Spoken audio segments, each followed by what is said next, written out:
Hello दोस्तों, आप सभी का अपने YouTube channel RS education academy में स्वागत है। दोस्तों, आप सभी को आज हम अलग सा सब्जेक्ट लेकर आए हैं। साइंस के अलावा मैं हिंदी भी पढ़ाता हूं और हिंदी पढ़ाऊंगा आपको इस प्लेटफॉर्म के माध्यम से, इस चैनल के माध्यम से आपको हिंदी पढ़ाऊंगा। साथ में ही मैं व्याकरण भी आपको क्लियर करवाऊंगा। तो दोस्तों, आप मुझे जानते ही हैं कि मैं आपका सब्जेक्ट साइंस भी पढ़ा चुका हूं। 2-3 वीडियो में मुझसे मुलाकात हो चुकी है। आप मुझे पहचान चुके हैं कि मैं कैसा साइंस पढ़ाया हूं।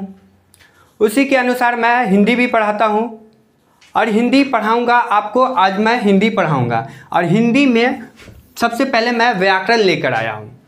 हिंदी तो पढ़ा देंगे बच्चों, उसके लिए कोई टेंशन नहीं है। हिंदी में ज़्यादा कुछ नहीं रहता है।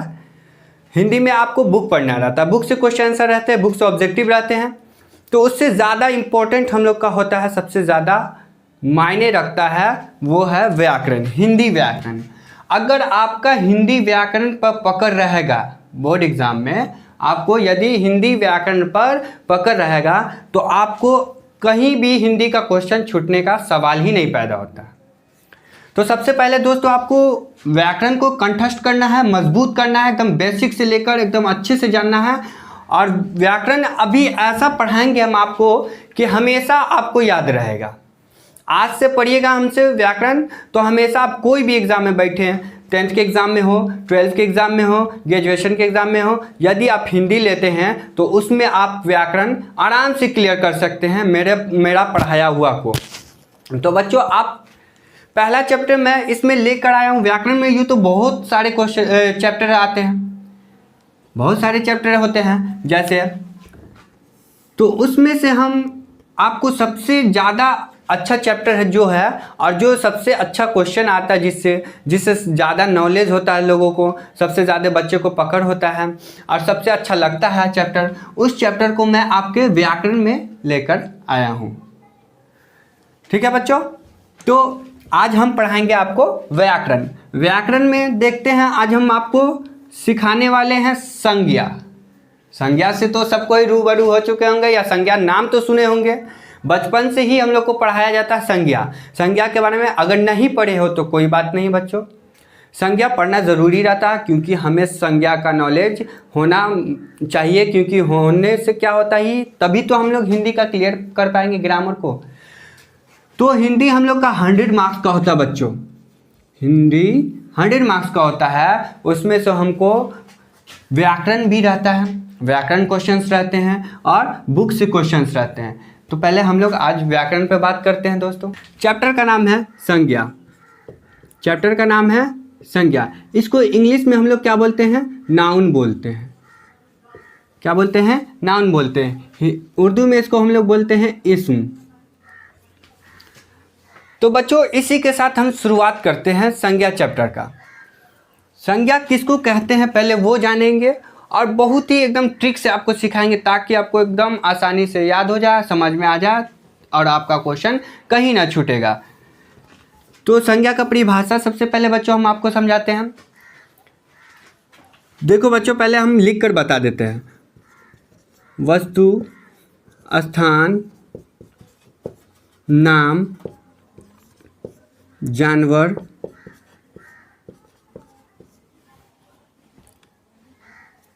यहाँ पर व्यक्ति ले लेते हैं। व्यक्ति,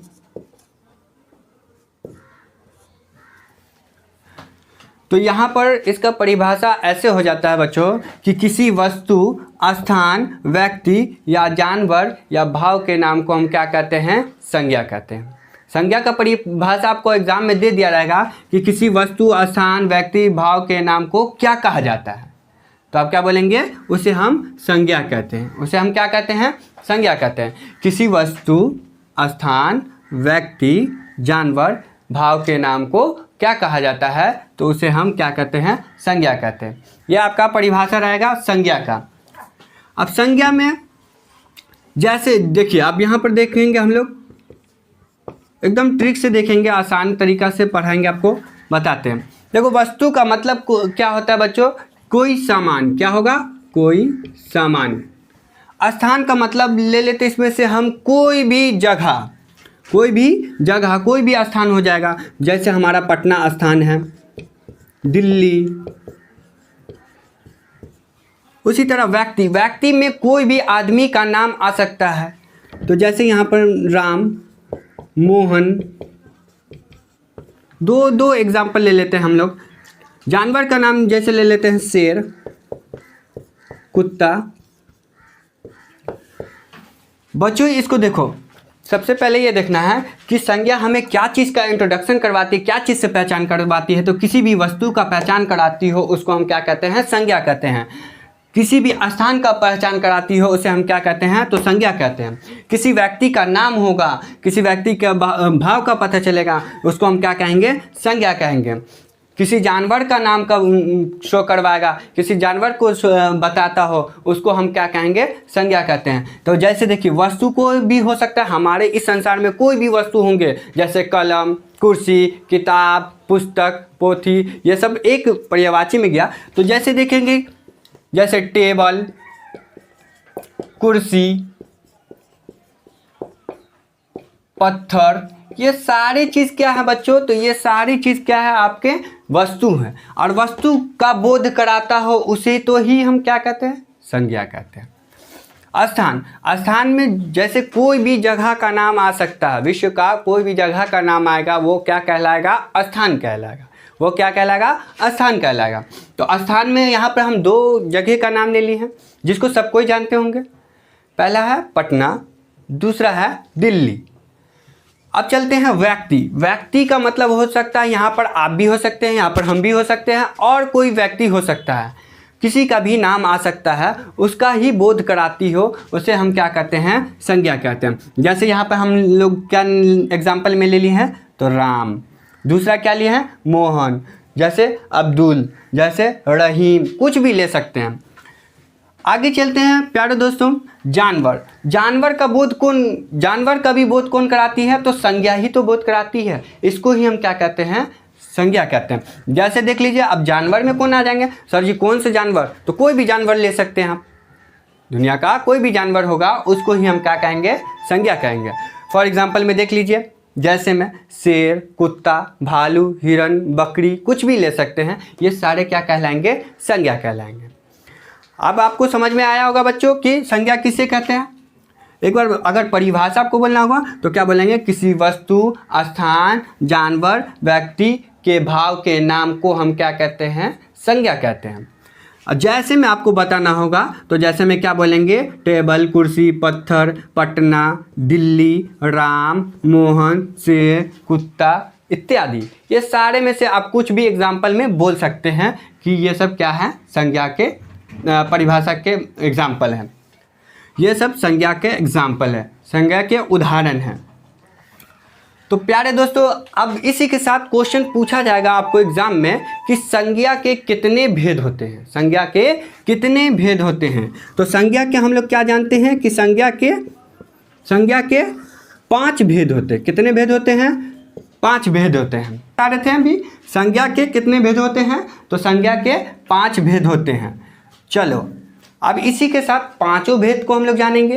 5 भेद के बारे में हम आपको पढ़ाएंगे और देखना कितना मज़ा आएगा बच्चों। अगर आप इसको मेरी बात माने तो एकदम अच्छे से डीपली से इसको समझे, और इससे बाहर आपको कोई एक क्वेश्चन नहीं एग्जाम में रहेगा। सारे अगर इसको टॉपिक को समझ गए, इस चैप्टर को समझ गए, तो आपको इससे बाहर कहीं भी नहीं रहेगा क्वेश्चन।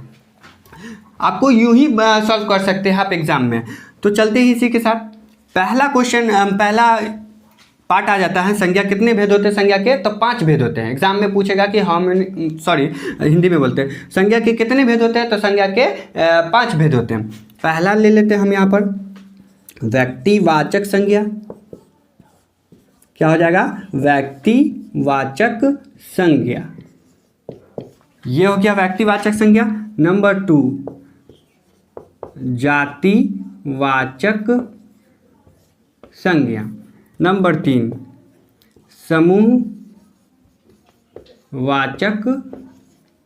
संज्ञा। नंबर 4 भाववाचक संज्ञा। नंबर 5 आ जाता है द्रव्यवाचक संज्ञा। ये आपके 5 प्रकार के संज्ञा है। ये क्या है? आपके 5 प्रकार के संज्ञा है बच्चों। देखो संज्ञा के कितने भेद पूछेंगे एग्जाम में, तो संज्ञा के कितने भेद होते हैं? 5 भेद होते हैं। नंबर 1 व्यक्तिवाचक संज्ञा, नंबर 2 जातिवाचक संज्ञा, नंबर 3 समूहवाचक संज्ञा, नंबर 4 भाववाचक संज्ञा एंड नंबर 5 द्रव्यवाचक संज्ञा। ये 5 भेद होते हैं किसके? संज्ञा के। अब दोस्तों इसके साथ हम आगे बढ़ते हैं और सभी को एक एक करके समझाएंगे। आपको सभी को एक एक करके आपका परिभाषा बताएंगे, इसका डिफाइन करेंगे, इसको क्लियर करेंगे और एक एक उदाहरण आपको यूँ बताएंगे ताकि आपके दिमाग में इसको एकदम छप जाएगा, एकदम मस्त तरीके से आपको लगेगा कि हाँ सर पढ़ाए हैं। तो देखो दोस्तों, पहला व्यक्तिवाचक संज्ञा। अगर इसका परिभाषा पूछा जाए एग्जाम में कि कैसे होगा व्यक्तिवाचक संज्ञा किससे कहते हैं, तो जिससे किसी खास, क्या बोलेंगे? जिससे किसी खास वस्तु, स्थान या व्यक्ति का बोध हो, उसे हम क्या कहेंगे? संज्ञा कहते हैं। जिससे किसी खास वस्तु, स्थान, व्यक्ति का बोध होता है उसे हम क्या कहते हैं? व्यक्तिवाचक संज्ञा कहते हैं। उसे हम क्या कहते हैं? व्यक्तिवाचक संज्ञा कहते हैं। तो देखिए बाबू यहाँ पर क्या है? वस्तु। तो हमने क्या बोला कि वस्तु कैसी होगी? तो खास होगी। वस्तु कैसी होगी? तो खास होगी। अब देखिए खास वस्तु, सब चीज़ खास हो सकता है? नहीं। जैसे ये हम मार्कर लिए तो यह मार्कर खास है? नहीं। मार्कर कैसे खास हो जाएगा बच्चों? क्योंकि इसमें बहुत तरीका मार्कर आता है। तो हम कैसे जानेंगे कि यही मार्कर खास है? या किताब हम लोग पढ़ते हैं तो जानेंगे कि बिहार बोर्ड का ही बुक क्या कोई खास है? नहीं। तो बुक वो क्या होंगे? बुक भी क्या होंगे? किताब भी क्या होंगे? कि वह वस्तु होंगे। कलम भी क्या होंगे? कि वह वस्तु होंगे। पर वो सारे खास है? नहीं है खास। तो खास नहीं है तो खास सर जी कौन से वस्तु हो सकते हैं? तो खास में आ जाएंगे जैसे आपका कुरान, बुक की बात कर रहे हैं, वस्तु में बात कर रहे हैं। जैसे खास में रामायण,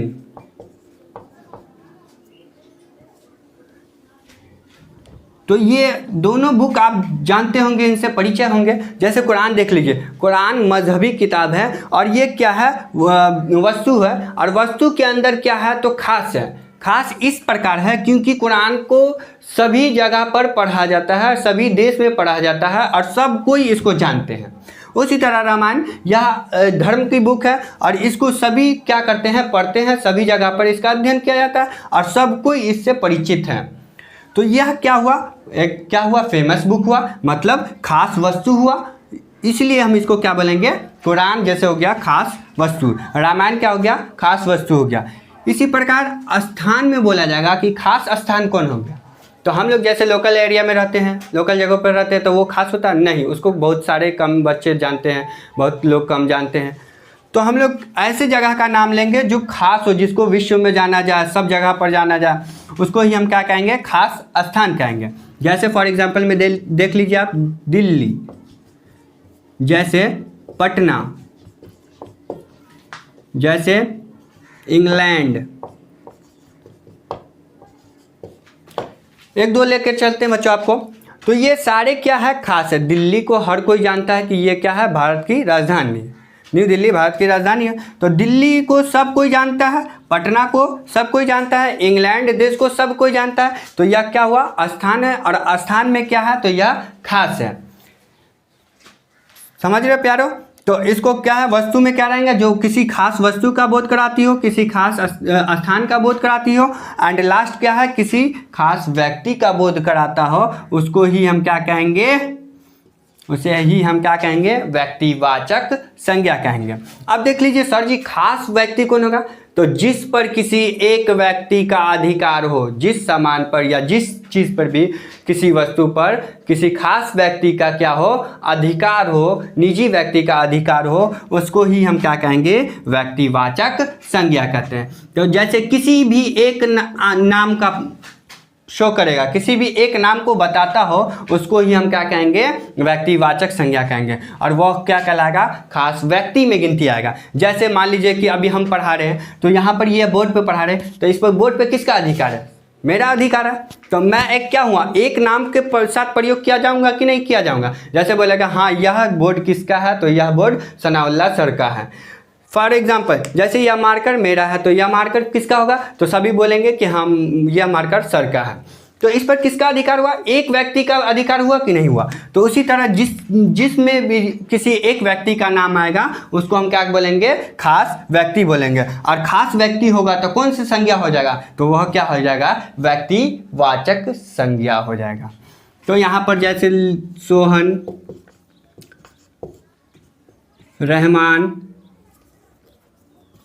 रहमान ये सब क्या हो गए, एक एक नाम अगर आ जाते हैं तो यह क्या कहलाएंगे, व्यक्ति कहलाएंगे। और यह कौन से व्यक्ति हो जाएंगे, तो खास व्यक्ति हो जाएंगे। इसलिए यह कौन सा संज्ञा कहलाएगी, व्यक्तिवाचक संज्ञा कहलाएगी।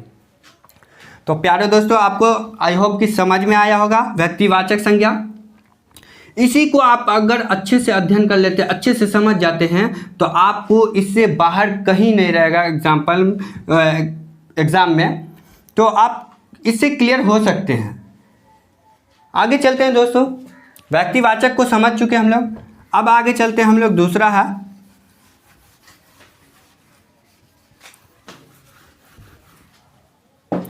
दूसरा आ जाता है जातिवाचक संज्ञा। क्या है, जातिवाचक संज्ञा। दूसरा पॉइंट हम लोग का दूसरा भेद है जातिवाचक संज्ञा। देखिए यहाँ पर आपको जातिवाचक संज्ञा से क्या पता चल रहा है, जाति का पता हो, लग रहा है ना, उसी को हम क्या कहते हैं, जातिवाचक। तो जिससे किसी जाति का बोध का भाव हो उसे हम बोध कराता हो, जिससे किसी जाति का बोध होता है उसे हम जातिवाचक संज्ञा कहते हैं। यूँ शॉर्टकट में इसको बोल लेंगे, जिससे किसी जाति का बोध होता है उसे हम जातिवाचक संज्ञा कहते हैं। तो सर जी ये तो परिभाषा आप बोल दिए, नहीं समझ में आया, इसको क्लियर करते हैं बच्चों। देखो जाति का यहाँ पर बोल रहा है बोध कराता हो, तो जाति कौन होगा, हर चीज़ में जाति आती है। जैसे हम लोग क्लास में पढ़ाते हैं तो एक लड़का का लाइन होता है, लड़के का एक रो होता है जिसमें लड़का बैठा होता है, एक लड़की बैठी होती है। तो यहाँ पे हमको क्या पता चला कि यह जाति लड़का का अलग है और लड़की का अलग है। तो यहाँ पर जाति दिखा कि नहीं दिखा। उसी तरह माता एंड पिता, माँ रहती है, पिता पिता रहते हैं, ये दोनों में आप आपस में क्या है, जाति का पता चल रहा है कि नहीं चल रहा। हाँ कि माता माता होती है और पिता पिता होता है। उसी प्रकार आपको भाई क्या आ जाएगा, भाई बहन। उसी में ले लीजिए आप फिर जैसे कुत्ता, शेर,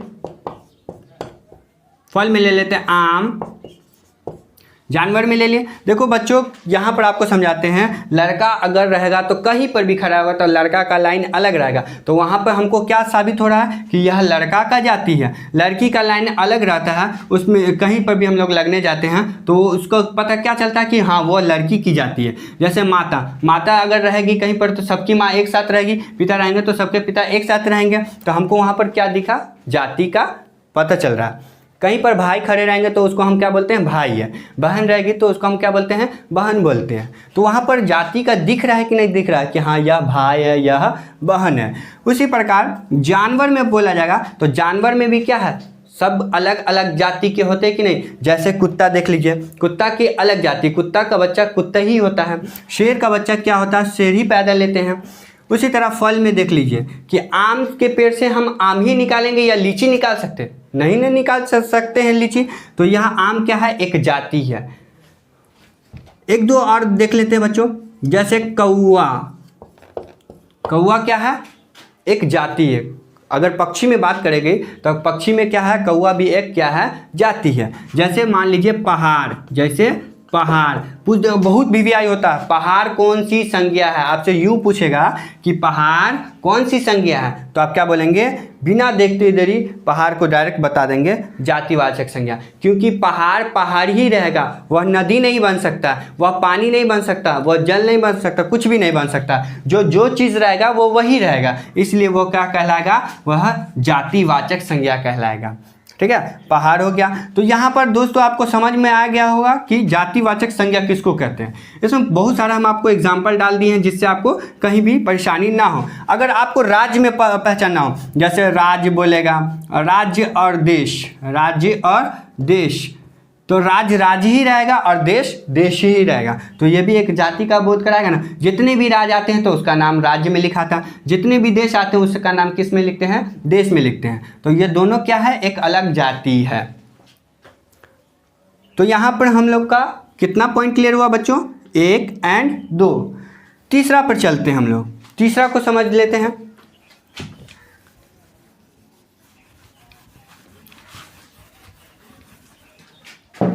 तीसरा पॉइंट है दोस्तों हम लोग का समूहवाचक संज्ञा। कौन सी संज्ञा, समूहवाचक संज्ञा।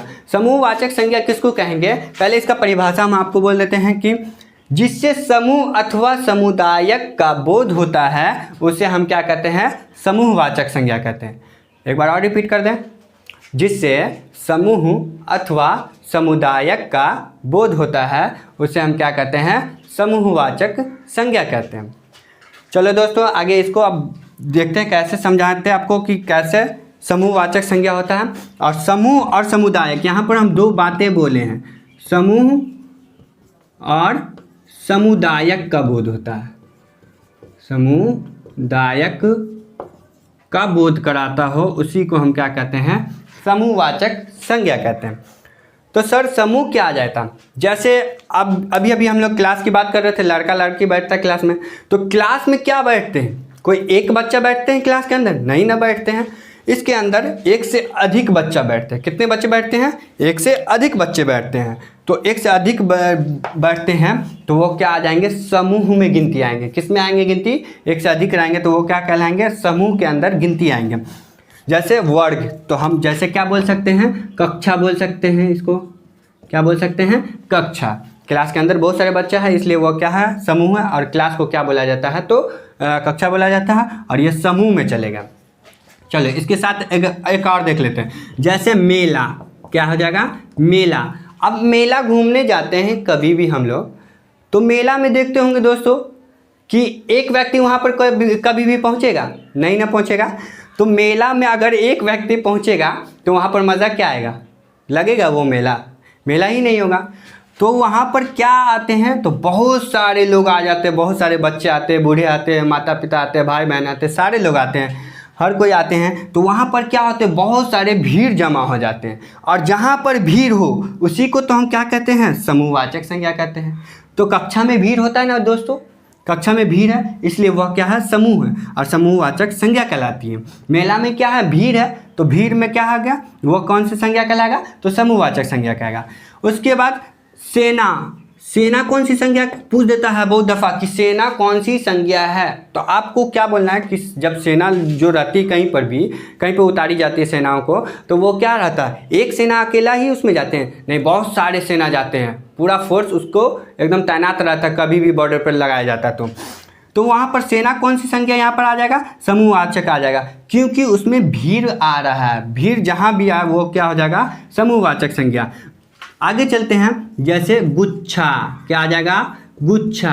गुच्छा में देखते होगे दोस्तों कि एक गुच्छा हम लेते हैं, जैसे सपोज दैट या हम अंगूर का गुच्छा ले लिए, तो अंगूर के गुच्छा में केवल एक अंगूर लटकता है, नहीं लटकता है, उसमें कई सारे अंगूर लगे होते हैं।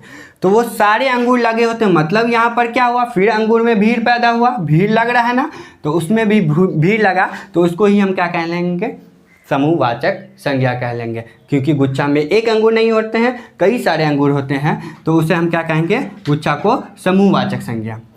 तो कक्षा, मेला, सेना, गुच्छा, जैसे झुंड,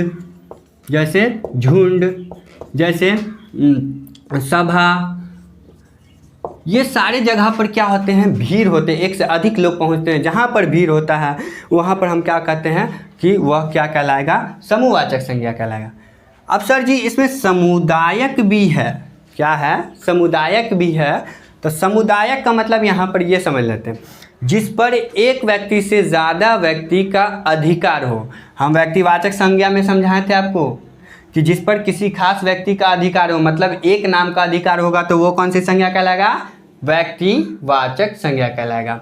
और यहाँ पर क्या हो रहा है, एक से अधिक व्यक्ति का अधिकार हो, मतलब एक से कई ज़्यादा आदमी का इस पर अधिकार हो सकता है, उसी को तो हम क्या बोलते हैं, समुदायक बोलते हैं। जैसे देख लीजिए पंचायत भवन, पंचायत भवन आप लोग के गांव में होगा बच्चों, तो पंचायत भवन पर किसी एक व्यक्ति का खास नाम होता है कि फलानमा बाबू का यह पंचायत भवन है, ऐसा कोई बोल सकता है, नहीं बोल सकता।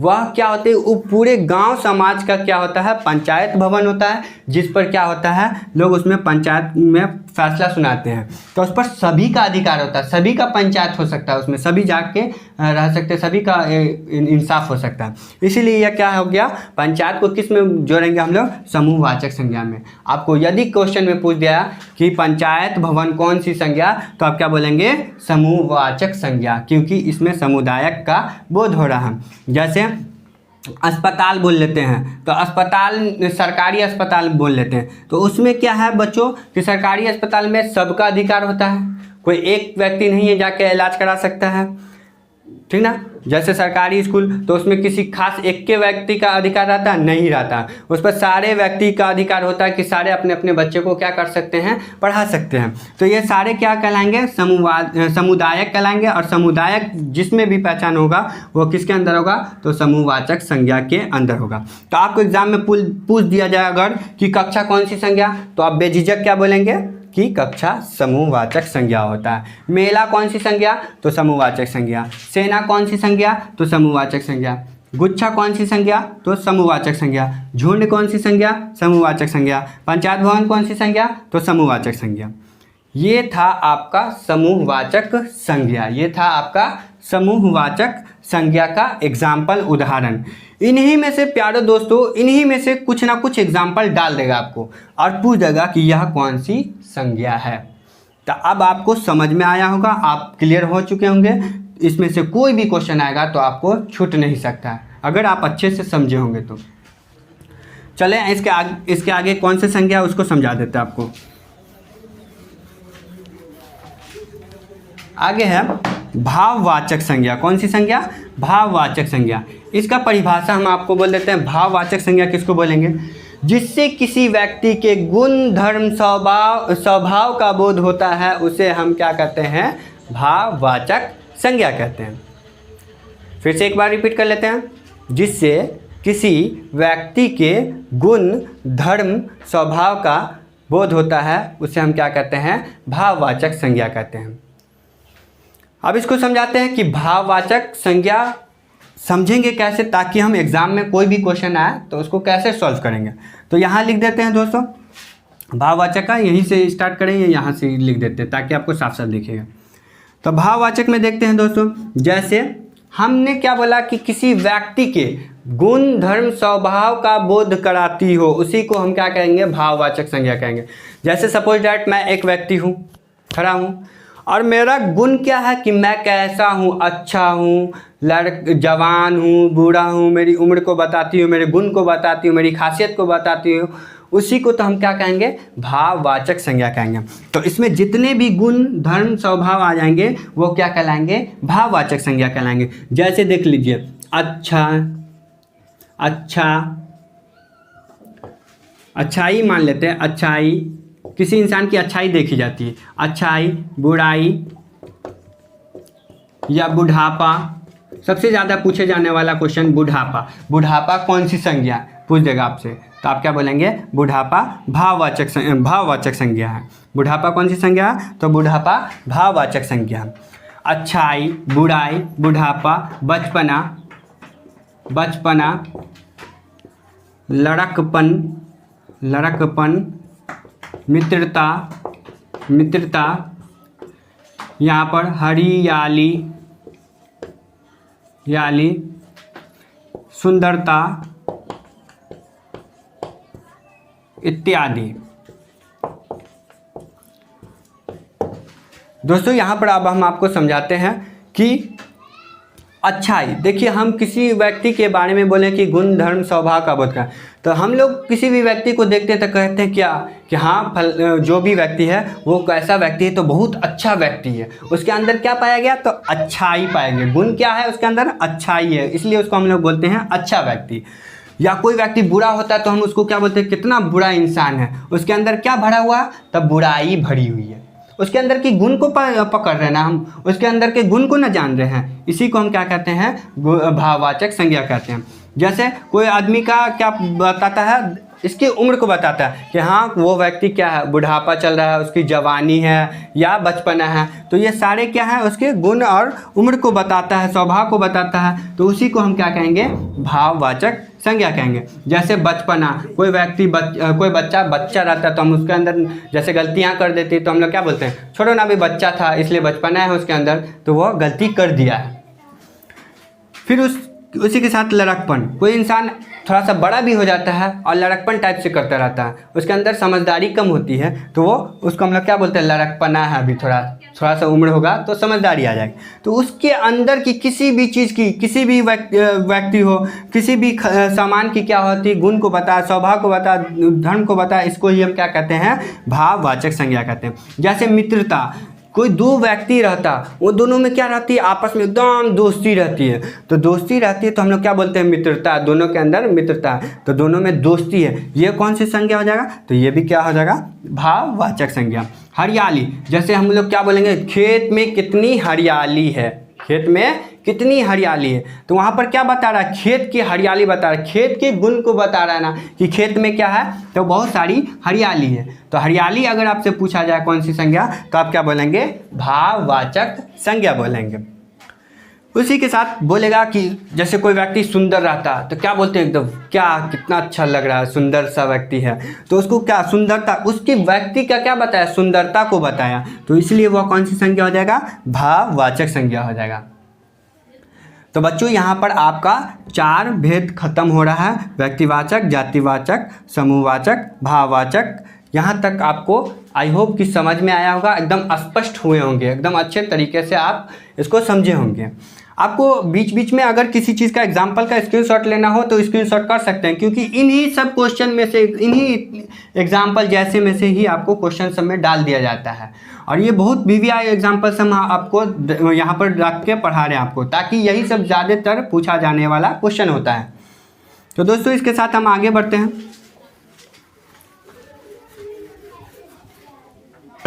एंड लास्ट है आपका द्रव्यवाचक संज्ञा। कौन सी संज्ञा, द्रव्यवाचक संज्ञा। तो द्रव्यवाचक संज्ञा का हम आपको पहले क्या कर देते हैं, परिभाषा यहाँ पर क्लियर करवा देते हैं। जिससे किसी ठोस पदार्थ, तरल पदार्थ, जिससे किसी ठोस पदार्थ, तरल पदार्थ तथा जिसे नापा या तौला जा सके परंतु गिना ना जा सके, उसे हम क्या कहते हैं, द्रव्यवाचक संज्ञा कहते हैं। एक बार रिपीट करते हैं। जिससे किसी ठोस पदार्थ, तरल पदार्थ तथा जिसे नापा या तौला जा सके परंतु गिना ना जा सके, उसे हम क्या कहते हैं, द्रव्यवाचक संज्ञा कहते हैं। तो देखिए दोस्तों, यहाँ पर हमने क्या बोला कि ठोस पदार्थ, कैसे पदार्थ, तो ठोस पदार्थ, या फिर क्या ऐसा पदार्थ होगा, तरल पदार्थ होगा। कैसा पदार्थ होगा, तरल पदार्थ होगा। या फिर जिस चीज़ को हम नाप या तौल कर सकते हैं, नाप या तौल सकते हैं, नाप या तौल सकते हैं, परंतु उसको गिन नहीं सकते हैं, उसको गिन नहीं सकते हैं, उसी को तो हम क्या कहते हैं, द्रव्यवाचक संज्ञा कहते हैं। तो अब इसको एकदम क्लियर से समझाते हैं दोस्तों कि इसमें क्या क्या आ जाएगा। जैसे ठोस पदार्थ, ठोस का मतलब क्या होता है, मजबूत। साइंस के अंदर आप पढ़े होंगे, इससे पिछले मतलब नीचे क्लास में पढ़ रखे होंगे कि ठोस किसको कहते हैं, वैसा पदार्थ जो एकदम मजबूत हो उसे हम क्या कहते हैं, ठोस।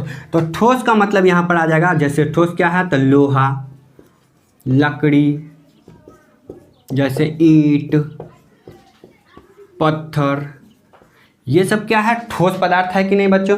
जैसे सोना,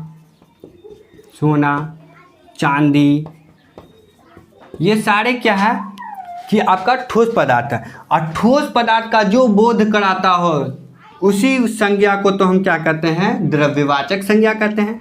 तो जैसे आपको पूछ दिया जाएगा कि लोहा कौन सी संज्ञा है, या लकड़ी कौन सी संज्ञा है, या फिर ईंट कौन सी संज्ञा है, पत्थर कौन सी संज्ञा है, सोना कौन सी संज्ञा है, चांदी कौन सी संज्ञा है। तो ये सारी संज्ञा कौन सी है, ये ठोस पदार्थ के रूप में गिने जाते हैं और ये ठोस होंगे तो किस में चले जाएंगे, द्रव्यवाचक संज्ञा में चले जाएंगे। इसलिए इसको हम क्या बोलेंगे, यह द्रव्यवाचक संज्ञा है।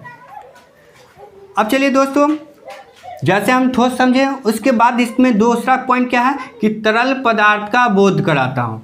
तो तरल पदार्थ किसको बोलेंगे, जिससे हम जो क्या हो, बहती अवस्था में, कैसे पदार्थ जो बहती अवस्था में हो। जैसे किसी चीज़ को हम गिराएंगे तो वो क्या हो जाएगा, बह जाएगा, वो एक जगह से दूसरी स्थान पर लुढ़क जाएगी, सरक जाएगी, बह जाएगी, उसी को हम क्या कहेंगे, तरल पदार्थ कहेंगे। तो तरल में देख लीजिए यहाँ पर जैसे आ जाता है पानी। पानी दोस्तों तरल पदार्थ है ना, पानी को हम एक जगह पर गिराते हैं तो एक स्थान से क्या हो जाता है, दूसरे स्थान पर ट्रांसफर हो जाता है, दूसरे स्थान पर चला जाता है। तो पानी हो गया, दूध हो गया, जैसे आंसू हो गया, तेल हो गया, डीजल हो गया, ये सारे क्या है, तरल पदार्थ है। इसलिए इसको भी हम किस में डालेंगे, तो द्रव्यवाचक संज्ञा के अंदर डालेंगे। और ये सारे क्या कहलाएंगे, पानी, दूध, आंसू, तेल, डीजल, पेट्रोल, केरोसिन तेल इत्यादि, ये सारे चीज़ क्या कहलाएंगे, आपको द्रव्यवाचक संज्ञा कहलाएंगे। और लास्ट बच जाता है आपका, जिसको हम नाप या तौल कर सकते हैं परंतु उसको गिन नहीं सकते हैं, तो उसको भी हम क्या कहते हैं, द्रव्यवाचक संज्ञा। जैसे आप चावल खरीदने जाते होंगे दुकान पे, तो आप क्या बोलते हैं कि हमको 5 पीस चावल दीजिए, ऐसे कभी नहीं बोलते हैं। हम लोग क्या बोलते हैं कि हाँ 1 केजी चावल दीजिए, क्या बोलते हैं, 1 केजी चावल दीजिए। तो चावल को हम क्या दर्शाएं, उसको नाप या तौल कर बताते हैं। जैसे हम लोग कोई दाल लेंगे तो दाल को भी हम लोग क्या करेंगे, नाप या तौल के मांगेंगे। जैसे चीनी ले लेंगे तो चीनी क्या हो जाएगा, तो चावल को हम लोग क्या करते हैं, नापते और तौलते हैं, ठीक ना। तो इसलिए यह क्या हो जाएगा, यह हो जाएगा द्रव्यवाचक संज्ञा। जैसे हम लोग रोड को नापते हैं तो रोड को किलोमीटर में, सेंटीमीटर में, मिलीमीटर में नापते हैं कि नहीं नापते हैं, तो ये सारे क्या कहला जाएंगे, यह द्रव्यवाचक संज्ञा कहलाएगा। तो यहाँ पर दोस्तों आपको द्रव्यवाचक संज्ञा से कोई भी एग्जाम्पल में उठाकर पूछ दिया जाए एग्जाम में कि यह कौन सी संज्ञा है, तो आप वादा करो कि इसमें से टच कर पाओगे कि नहीं कर पाओगे। बहुत ही सिंपल ट्रिक से समझाया दोस्तों, एकदम क्लियर ट्रिक से समझाया। अगर इससे आपको समझ में आया होगा तो इससे बाहर कोई भी क्वेश्चन नहीं रहेगा और इससे पूरा ही लड़ता जुलता क्वेश्चन रहेगा, मिलता जुलता एकदम क्वेश्चन रहेगा। आप इसको एकदम सॉल्व कर सकते हैं, यही सब एग्जाम्पल में डाल देगा, आपको पूछा जाएगा कि कौन सी संज्ञा। सारे को हम बता चुके हैं, आपको सारे को स्पष्ट करा चुके हैं। तो आपका यहाँ पर संज्ञा चैप्टर दी एंड हो रहा है। क्या हो गया दोस्तों, यहाँ पर संज्ञा चैप्टर दी एंड हो गया, मतलब समाप्त हो चुका है। अब इसका आपको एकदम अच्छे से इस वीडियो को देखना है और समझना है, बार बार देखना। अगर आप कभी भूलते हैं तो उस चीज़ को बार बार फिर से पीछे बैक जाएंगे और बैक जाने के बाद उसको समझें, और जितना दफ़ा समझेंगे उतना अच्छा से आपका क्लियर होगा पॉइंट, और आप एग्ज़ाम में एक भी क्वेश्चन नहीं छोड़ पाएंगे। जैसे जितना भी ऑब्जेक्टिव आएगा या सब्जेक्टिव आएगा, कुछ भी आएगा, तो आप क्या करेंगे, उसको एकदम अच्छे से क्लियर कर सकते हैं। तो आई होप कि आप सभी को अच्छे लगे होंगे मेरा व्याकरण चैप्टर, व्याकरण का पहला चैप्टर संज्ञा। संज्ञा से ज़्यादातर पूछे जाने वाला क्वेश्चन होता है, इसलिए हम आपको पहला चैप्टर पढ़ाए हैं संज्ञा। और इसी के साथ मैं आपका क्लास को समाप्त करता हूँ।